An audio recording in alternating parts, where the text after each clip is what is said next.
मुर्दों की आहट कहानी। बिलोरा गांव का कब्रिस्तान बहुत ही डरावना था। कोई भी इंसान रात में कब्रिस्तान के अंदर कदम तक रखने की हिम्मत नहीं करता था और इसका कारण था मुर्दों की आहट। जब भी कोई इस कब्रिस्तान से अकेला आता या जाता था तो मुर्दे इसका पीछा करते थे और वो जैसे ही उन मुर्दों की आहट सुनकर पीछे घूमता तो वहीं पर उसकी मौत हो जाती थी। बिलोरा गांव के लोग तो कई कहानियां सुनाते थे। अनिल, मेरे मामा जी एक रात कब्रिस्तान के रास्ते से आ रहे थे। वो डरे हुए थे, इसीलिए हनुमान मंत्र पढ़ते हुए आ रहे थे। उन्हें कब्रिस्तान के भूतों के बारे में पता था। फिर उन्हें मुर्दों की आहट सुनाई देने लगी। वो सीधे सामने देखकर चलने लगे और फिर उन्हें मामी की आवाज सुनाई दी और मामी की आवाज सुनते ही वो मुड़ गए और फिर मुर्दे घसीटकर उन्हें कब्र में लेकर आए। मनु, तुझे ये सब कैसे पता चला? अनिल, क्योंकि अगली सुबह तक मेरे मामा जिंदा थे। उन्होंने अपने साथ हुआ सब कुछ मेरे पिताजी को बताया और पिताजी ने मुझे बताया। मनु, फिर तो वह कब्रिस्तान बहुत खतरनाक है। राम, ऐसा कैसे हो सकता है? सुना है बूढ़ा मुकेश उस कब्रिस्तान का सालों से रखवाली कर रहा है। मनु, हाँ वो तो है। अगर उस कब्रिस्तान में मुर्दे हैं तो मुकेश अभी तक जिंदा कैसे है? राम, चलो उसी से पूछते हैं। तीनों गांव वाले सच जानने के लिए मुकेश के पास गए। अनिल, मुकेश काका, मुझे आपसे कुछ जानना है।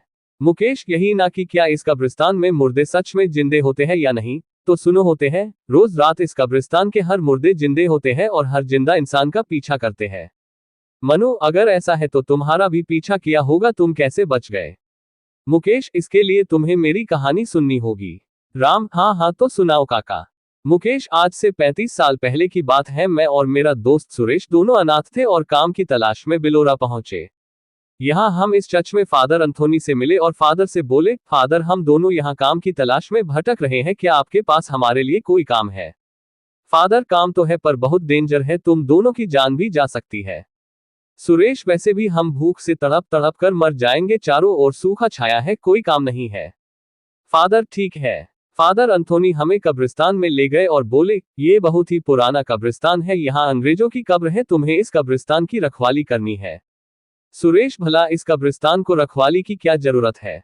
फादर, कब्रिस्तान को रखवाली की जरूरत नहीं है पर तुम्हें यहाँ आने से लोगों को रोकना होगा, तुम्हें लोगों की रक्षा करनी होगी। मुकेश, पर कैसे? फादर, इन मुर्दों से, ये मुर्दे रात के अंधेरे में ये सारे मुर्दे जिंदा हो जाते हैं और जिंदा इंसानों का पीछा करते हैं। जो भी इनकी आवाज सुनकर पीछे मुड़ता है उसका अंत निश्चित है। सुरेश, फिर तो वो मुर्दे हमें भी मार डालेंगे। हाँ, अगर पीछे मुड़े तो। इसीलिए तो कहा था कि ये काम जोखिम से भरा है। सोच लो, तुम दोनों ये काम करना चाहते हो या नहीं? हम दोनों के पास कोई और रास्ता नहीं था। पेट की भूख शांत करना ज्यादा जरूरी था, इसलिए हमने हाँ भर दी और उसी रात से हम कब्रिस्तान की रखवाली करने लगे। कुछ रात तक सब कुछ ठीक था। एक रात हमें लगा कि जैसे कोई हमारा पीछा कर रहा है।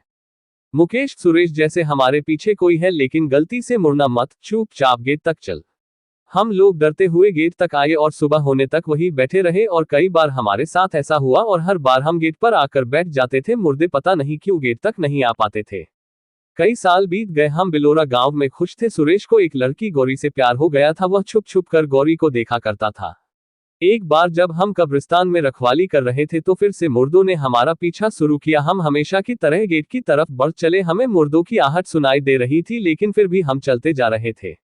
अचानक सुरेश को गौरी की आवाज सुनाई दी, सुरेश, सुरेश, मुझे बचा लो। सुरेश डर गया, उससे ऐसा लगा कि गौरी सच में खतरे में है। दोस्त, पीछे मुड़ना मत, ये मुर्दे हमारे साथ खेल रहे हैं। सुरेश, नहीं, मेरी गौरी, गौरी को बचाना होगा। सुरेश पीछे मुड़ा और मुर्दों ने सुरेश को घसीट लिया। मैं अपने दोस्त को बचाना चाहता था पर क्या करता? मुझे पता था कि अगर मैं पीछे मुड़ा तो मेरा भी यही हश्र होगा। मैं रोते रोते गेट की ओर चल पड़ा और गेट पर पहुंचकर फुट फुट कर रोने लगा। सूरज उगते ही मैं अंदर आया और मुझे बस सुरेश की लाश मिली।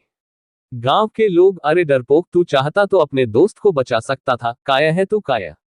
फादर, मुकेश, तुमने जो किया सही किया। अगर तुम पीछे मुड़ते तो वो तुम्हें भी मार देते और फिर ये सब गांव वाले बोलते कि तुम दोनों के दोनों बेवकूफ खुद अपनी मौत मरे।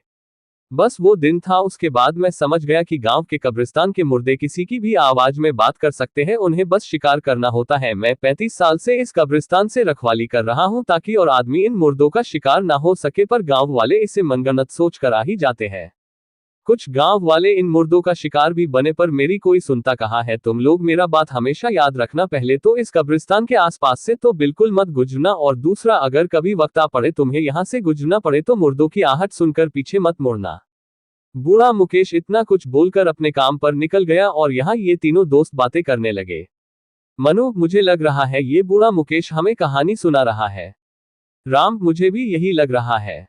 मनु, आज हम सच का सच और झूठ का झूठ पता लगा कर रहेंगे। आज हम तीनों कब्रिस्तान में आएंगे, वो भी रात को। रात के वक्त तीनों दोस्त कब्रिस्तान पहुंचे। कब्रिस्तान में अलग ही शांति थी। वो कुछ ही कदम चले थे कि उन्हें ऐसा लगने लगा कि कोई उनका पीछा कर रहा है। राम, पीछे कोई है। मनु, बूढ़ा मुकेश होगा, हमें डरने की कोशिश कर रहा होगा।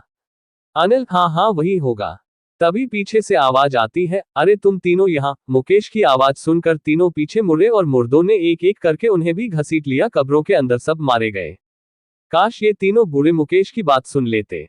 आपको ये कहानी कैसी लगी नीचे कमेंट करके हमें जरूर बताइएगा। अगर आपको ये कहानी पसंद आई हो तो अपने दोस्तों के साथ जरूर शेयर करें और ऐसी ही प्यारी कहानियां सुनने के लिए हमारे YouTube चैनल से जुड़े।